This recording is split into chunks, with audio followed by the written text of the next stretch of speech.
actuaciones explícitas de las autoridades, ahora se nos acusa de haber procedido a una década de depredación, palabras textuales, que hemos depredado a lo largo de 13 años de nuestra existencia en Argentina. Y se hace un análisis revisionista de los 13 últimos años, cuando realmente lo único que hemos recibido, por lo menos desde que yo soy presidente, son motivos de satisfacción y motivos de felicitación. Alguien tendrá que responder por qué el administrador ha llevado al administrado, en este caso YPF o Repsol, al engaño de creer que estaba haciendo las cosas bien, cuando el administrador, según dicen ahora, creía que las estábamos haciendo mal.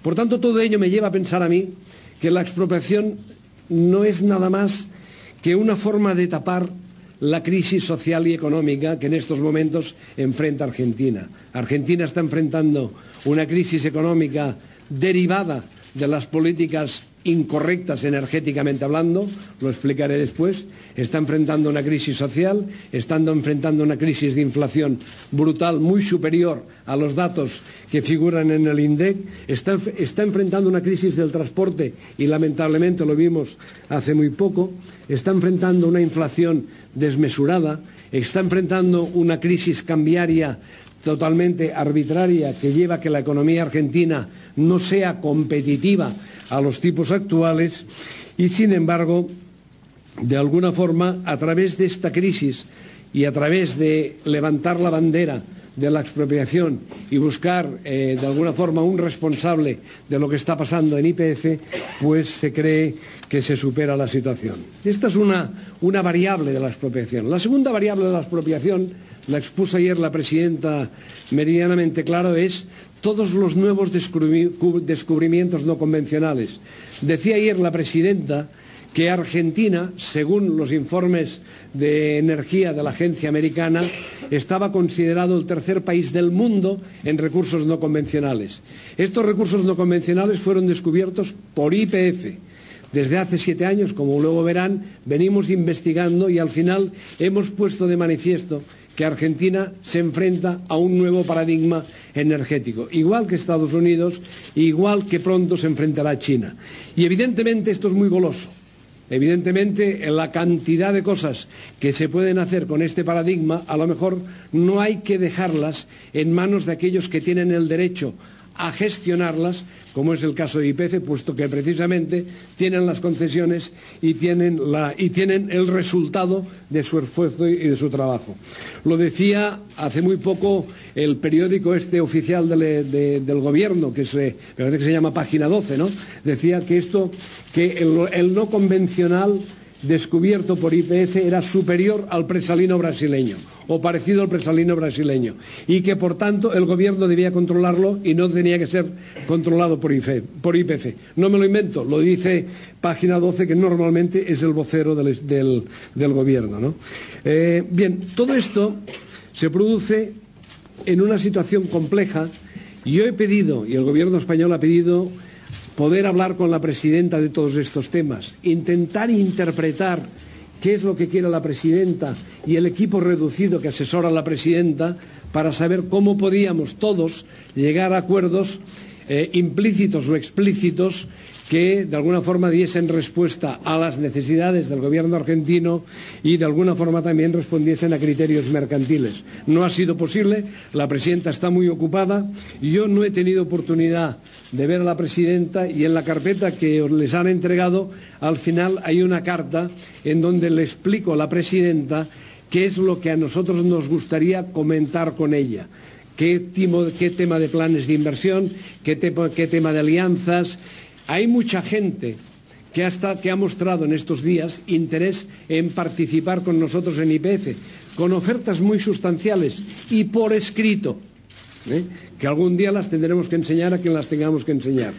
Pero ella no nos ha querido escuchar, igual que no ha querido escuchar al gobierno español. Por tanto, yo simplemente lamentar que esto haya sido así, lamentar que hayamos llegado a no poder comunicarnos, a no poder intercambiar puntos de vista y tener que presenciar ayer, por ejemplo, la entrada en nuestras instalaciones al amparo de una ley del presidente Videla que era un dictador, en nuestras instalaciones, echando a nuestra gente y tomando el control de la compañía, antes incluso de que la presidenta acabase de explicar el decreto de intervención.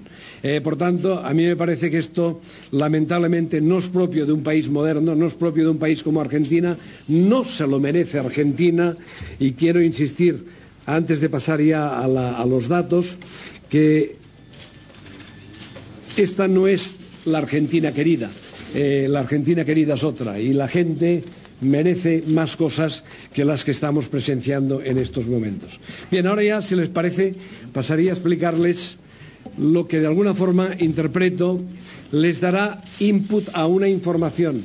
Verán ustedes que a partir de ahora va a haber una gran intoxicación, porque en esto sí son expertos, de datos, mezclando cifras, barajando números, creando opiniones, poniendo calificativos. Evidentemente, el estar cada día en los medios es muy complicado. Vamos a intentar responder uno a uno a todo. Y yo me ofrezco, y todo el equipo de Repsol se ofrece, a que cuando aparezca un dato que les parezca incorrecto o no ajustado lo que van a ver ahora, pues si quieren comentarlo con nosotros, les daremos como mínimo nuestra versión, que les garantizo que será una versión sincera. Bien, la situación energética en Argentina, que es un poquito digamos, la raíz del problema, no el fin del problema, pero sí la raíz del problema, se destaca por cinco características. Una matriz energética muy intensiva en hidrocarburos y sobre todo en gas, más que Rusia. Es de los países en donde el gas natural cuenta más, y luego veremos la importancia que tiene esto. Unas cuencas maduras. El petróleo se empezó a producir en el año 1907. Ayer la presidenta enseñaba un tubito con un petróleo del año 1907, es verdad, se produjo en el año 1907. Es un país con una elevada inflación, unos salarios enormemente crecientes, unos precios energéticos congelados que son muy inferiores a los precios internacionales. Esta diferencia entre precios internacionales y domésticos se cubre con subsidios. Evidentemente, creo que el Gobierno ha intentado reducir en parte los subsidios, creo que no lo ha conseguido y ha reducido otra vez esta política. Por tanto, una política de subsidios en energía obviamente desincentiva el ahorro energético y, sin lugar a dudas, afecta a las finanzas públicas porque alguien tiene que pagar el subsidio. Y, por último, todo ello lleva a una balanza comercial negativa y, por tanto, a una reducción del nivel de reservas en dólares. Aquí tienen lo que les decía del primer punto.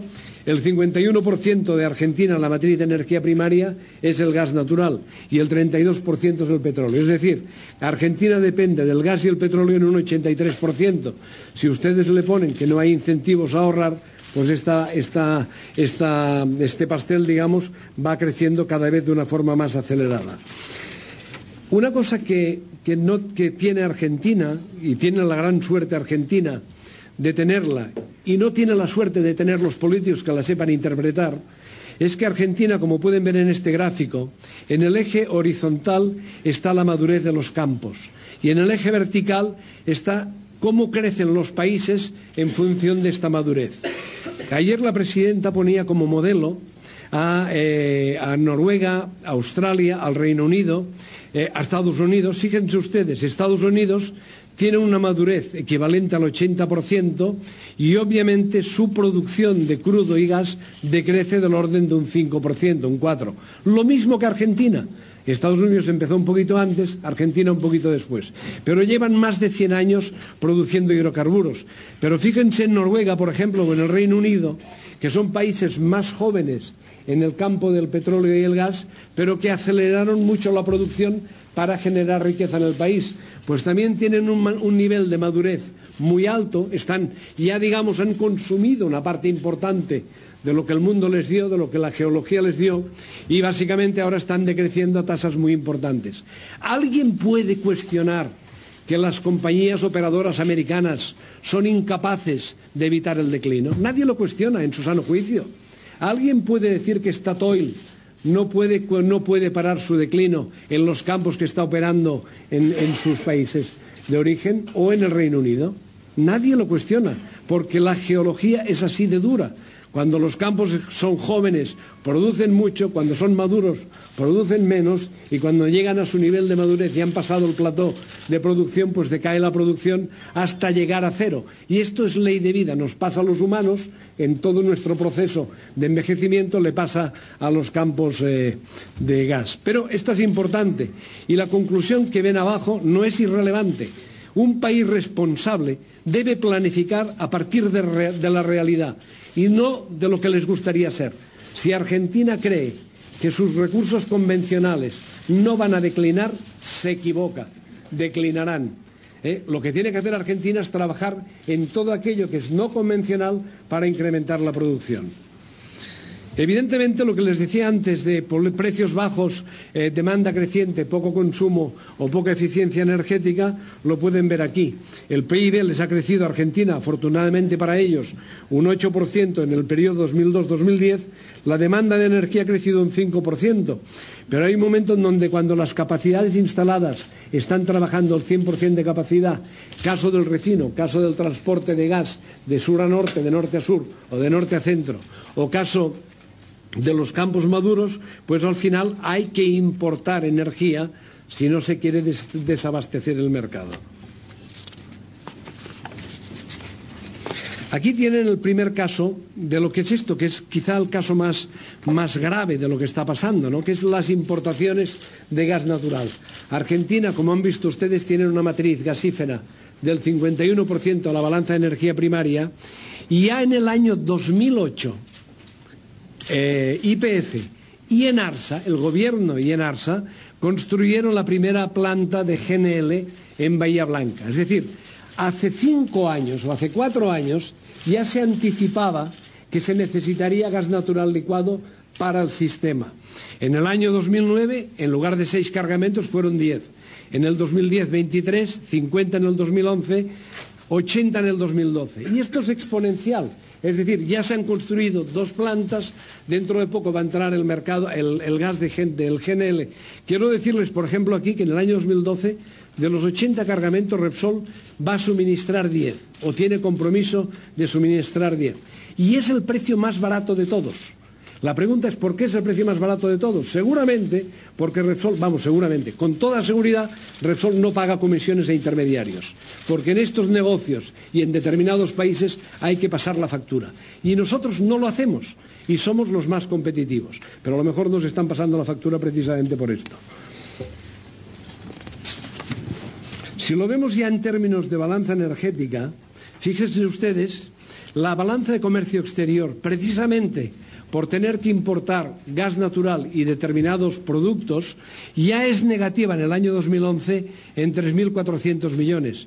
Pero no hay que ser muy listo para anticipar la tendencia de esta balanza cuando uno ve que va cayendo como consecuencia de las importaciones energéticas. Porque el mercado está creciendo, la economía está creciendo y básicamente para crecer se necesita energía y hay que traerla de fuera. Pero lo más sorprendente es lo que ustedes pueden ver a la derecha. El precio interior del gas en Argentina, la media es de $2,1 por millón de BTU, que es una unidad de medida. En Estados Unidos el precio es de $4. En Chile es de $6. En Brasil de $7. En Europa se mueve entre 8 y 12 dólares. Las importaciones de GNL están entre 14, 15, 16 dólares. Si ustedes comparan los 16 dólares de las importaciones con los 2 dólares que se venden internamente, verán que hay una diferencia de 7 veces. Es decir, el Estado argentino importa 7 veces más caro que lo que vende en el interior. Esto crea, en primer lugar, una factura enorme para importar el gas natural licuado y al mismo tiempo un coste del subsidio que tiene que ir a las cuentas públicas enorme.